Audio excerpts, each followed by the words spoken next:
जैसे शौकत अजीज सिद्दीकी साहब जो तरीक़ाकार वज़ा किया गया था ना इस दफ़ा सेंसस का, बड़ा मॉडर्न था, टैबलेट्स लेके किया गया था। उसमें टैंपरिंग जब तक आप इंटेंशनली करने की कोशिश ना करें वैसे हो नहीं सकती थी। एक उसमें फ़्लॉ था कि आईडी कार्ड की शर्त नहीं थी। से हमने देखा बलूचिस्तान की आबादी 1 करोड़ से बढ़ के 2 करोड़ हो गई। पंजाब वाली साइड से 7 परसेंटेज पॉइंट डिक्रीज़ आ गई। कराची को पहले 1 करोड़ साइज़ दिखाया, फिर प्रोटेस्ट आई तो 2 करोड़ पे ले गए। तो ये वो नंबर थे जो मैं और आप मेज़ पे बैठ के कैलकुलेशन पूरी करनी हो ना तो कर सकते हैं। 22 करोड़ को हम 25 करोड़ पे आबादी बना दी। अब हफ्ता रह गया सिर्फ, ये 30 अप्रैल से मुझे और आपको सबको पूरी कौम को पता है कि ये नंबर्स हैं और इस तरीके से आए हैं। अब हम कह रहे हैं नहीं, नया सेंसस CCI में ले जाएंगे। ये क्या कर रहे हैं, क्या चाहते हैं हम? मलिक साहब, मेरे ख्याल है कि ये मरदमशुमारी के हवाले से सबसे ज़्यादा जो एतराज़ात आए वो कराची से आए, और जो मुसद्दिक मलिक साहब गालिबन जिन जमातों का हवाला दे रहे हैं वो कराची के हवाले से ही। मिनिस्टर सिंध दोनों ने प्रोटेस्ट किया इसके ऊपर।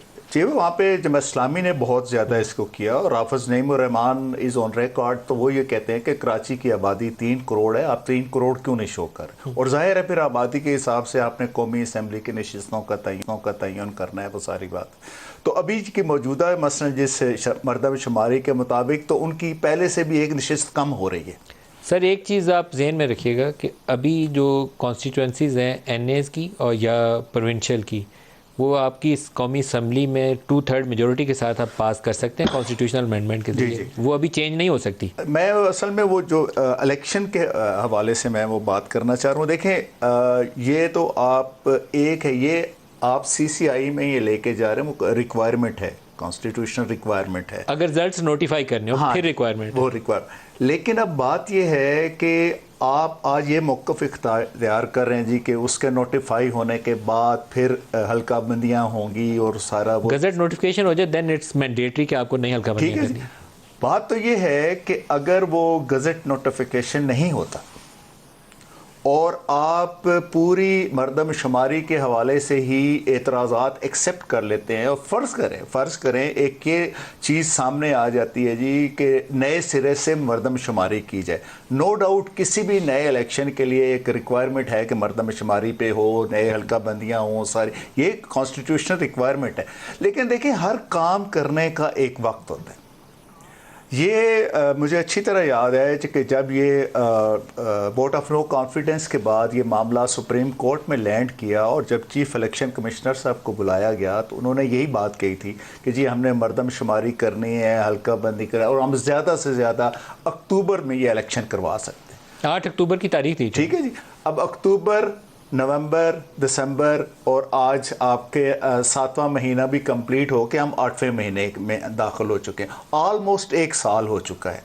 तो ये हर काम करने का एक वक्त होता है, जिसे कहते हैं ना, हर राग का एक समय होता है। अब इसी तरह ये कानून साजी के हवाले से मैं थोड़ी सी एक बात ऐड ये करना चाहूँगा।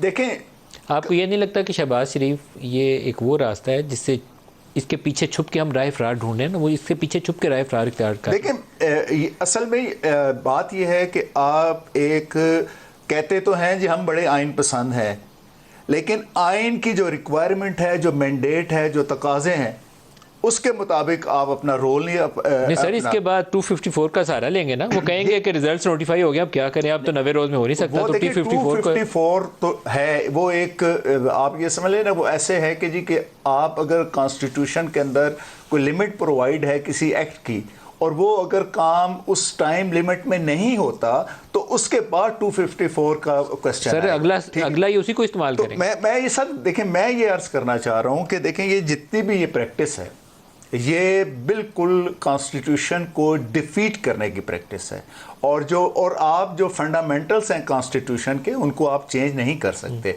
और ना पार्लियामेंट के पास ये इख्तियार है, और ना इस तरीके से कोई ऐसी बात करनी चाहिए कि जिसकी बुनियाद पर मुल्क के अंदर अनसर्टेनिटी में इजाफा हो, मुल्क के अंदर लॉ एंड ऑर्डर की सिचुएशन जो है वो मज़ीद बढ़े। मुझे अच्छी तरह याद है ईरान और इराक़ की जंग हो रही थी, तो उस जंग के दौरान भी उन्होंने अपने इलेक्शन करवाए। अभी हमारे सामने की बात है, ये फरवरी में बहुत शदीद किस्म का ज़लज़ला आया तुर्किया में, और वो उन्होंने उसके बावजूद अपने इलेक्शन कराए, और वो अब एक फारग हो के अपने पूरी तसल्ली के साथ अपना वो काम कर रहे हैं। कौम भी युक्सू है, आपने पूरी कौम को एक हैजानी कैफियत में डाला हुआ है।